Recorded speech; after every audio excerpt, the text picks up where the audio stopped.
এপ্রিলের এই প্রচণ্ড গরমে আপনার শখের জবা গাছটি কি একদমই ফুল দিচ্ছে না, বা একদম ঝিমিয়ে পড়েছে? গাছের পাতা কি দিনে দিনে হলুদ হয়ে যাচ্ছে, কুড়ি আসার আগেই ঝরে পড়ছে, আর গাছের বৃদ্ধি কি একদমই থমকে গেছে? যদি উত্তর হ্যাঁ হয়, তবে আজকের ভিডিওটি একদম আপনারই জন্য। নমস্কার বন্ধুরা, কেমন আছেন সবাই? আমি সুমিত, আপনারা দেখছেন বেঙ্গলি গার্ডেনার। আশা করছি আপনারা প্রত্যেকে সুস্থ আছেন এবং আপনাদের বাগানের গাছগুলি খুবই ভালো আছে। বন্ধুরা, বর্তমান সময়ে দাঁড়িয়ে আপনারা অনেকেই কমেন্ট করে জানাচ্ছেন যে জবা গাছে একদমই বৃদ্ধি হচ্ছে না, গাছ একদমই ঝাঁকড়া হচ্ছে না, আর কুড়ি এলেও তা হলুদ হয়ে ঝরে যাচ্ছে।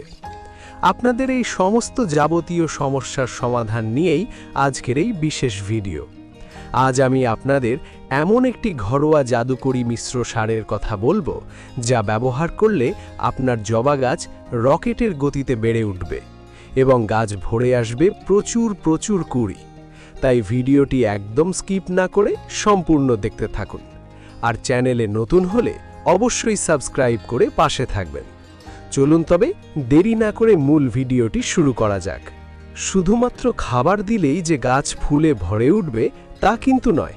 খাবারের পাশাপাশি আমাদের বেশ কিছু সাধারণ পরিচর্যা মেনে চলতে হবে। প্রথমত, এই এপ্রিল মাসেও জবা গাছকে সরাসরি সূর্যের আলোতে রাখুন। জবা গাছ রোদ খুব পছন্দ করে। কমপক্ষে দিনে 5 থেকে 6 ঘন্টা রোদ যাতে গাছ পায় সেদিকে খেয়াল রাখবেন। অর্থাৎ সকাল থেকে বিকেল পর্যন্ত পর্যাপ্ত পরিমাণে যেন গাছ রোদ পায়।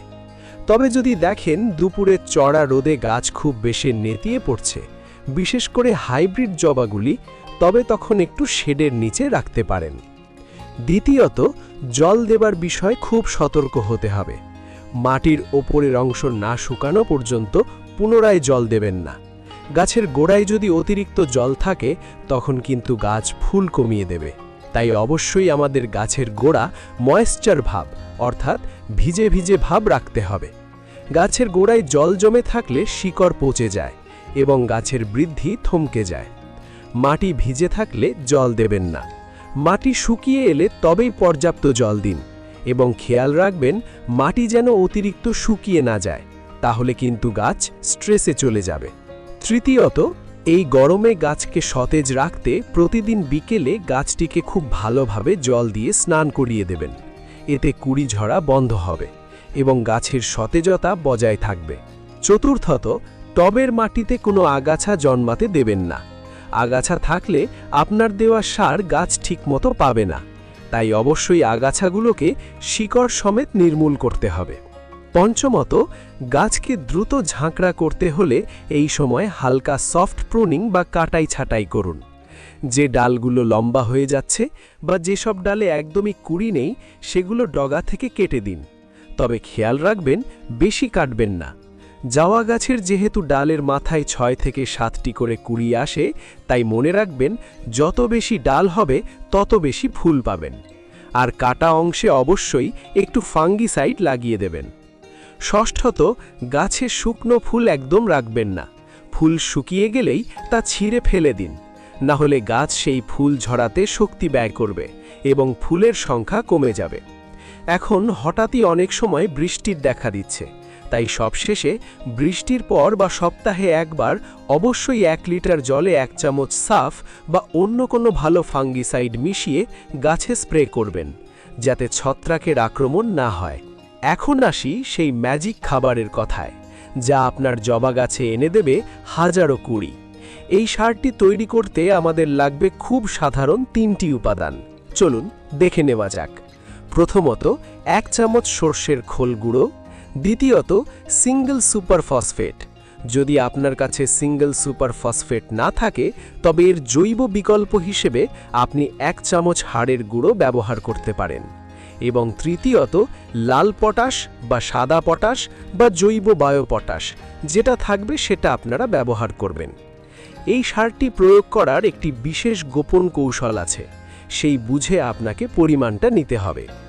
আপনার গাছে যদি অলরেডি কুড়ি এসে থাকে তবে আপনি ফসফেটের পরিমাণ কমিয়ে দেবেন, অর্থাৎ ছোট চামচের 1/3 ফসফেট নেবেন এবং পটাশ নেবেন ছোট চামচের অর্ধেক পরিমাণ।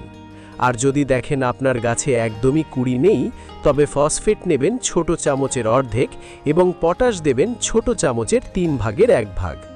এই মিশ্রণটির সাথে 1 চামচ সর্ষের খোল গুঁড়ো ভালোভাবে মিশিয়ে নিন। আমার গাছে যেহেতু কুড়ি চলে এসেছে, তাই আমি ফসফেট নিলাম কম, অর্থাৎ একটি ছোট চামচের 1/3 এবং পটাশ নিলাম 1/2 চামচ পরিমাণ।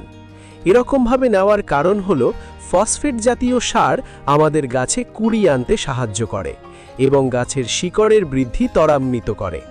আর পটাশিয়াম আমাদের গাছে কুড়ির পরিমাণ বৃদ্ধি করে, তার পাশাপাশি গাছে কুড়ি ঝরা রোধ করে এবং গাছের ফুলের আকার বৃদ্ধি করে। আর কোনো অতিরিক্ত খাবার নয়। প্রয়োগ করার পদ্ধতিটি খুব সহজ। প্রথমে টবের ধারের মাটি হালকা করে খুঁচিয়ে নিন। এবার টবের ধার বরাবর একটি নালার মতন করে নিন। তারপরে এই মিশ্র সারটি ছড়িয়ে দিন। খেয়াল রাখবেন, গাছের গোড়ায় কিন্তু একদমই প্রয়োগ করবেন না। সার দেওয়া হয়ে গেলে টব ভরে জল দিয়ে দিন। এই খাবারটি আপনারা মাসে 2 বার অর্থাৎ 15 দিন অন্তর ব্যবহার করবেন। বিশ্বাস করুন বন্ধুরা, এই খাবারটি দেওয়ার মাত্র 1 সপ্তাহ পর থেকেই আপনারা তফাৎ বুঝতে পারবেন। আপনার জবা গাছ নতুন কচি পাতায় ভরে উঠবে এবং প্রতিটি ডগায় ডগায় গুচ্ছ গুচ্ছ কুড়ি চলে আসবে। জবা গাছকে রকেটের গতিতে বাড়িয়ে তোলার এটিই সবথেকে কার্যকরী এবং সহজ ঘরোয়া উপায়। বন্ধুরা, বাগান করা কোনো কঠিন কাজ নয়, শুধু প্রয়োজন সঠিক সময় সঠিক পরিচর্যা। আজ যে পদ্ধতিগুলো বললাম সেগুলো একবার মেনে দেখুন, আপনার বাগানও ফুলে ফুলে ভরে উঠবে। ভিডিওটি ভালো লাগলে একটি লাইক করবেন এবং আপনার বাগানপ্রেমী বন্ধুদের সাথে শেয়ার করতে ভুলবেন না। আপনার মূল্যবান মতামত কমেন্টে অবশ্যই জানাবেন। আর চ্যানেলে যদি নতুন হয়ে থাকেন, তাহলে অবশ্যই চ্যানেলটিকে সাবস্ক্রাইব করে পাশের বেল আইকনটি প্রেস করে রাখবেন, যাতে আমার নতুন ভিডিও সবার আগে আপনার কাছে পৌঁছে যায়। দেখা হচ্ছে পরবর্তী ভিডিওতে। ততক্ষণ সবাই ভালো থাকবেন, সুস্থ থাকবেন এবং নিজের বাগানের যত্ন নেবেন। ধন্যবাদ।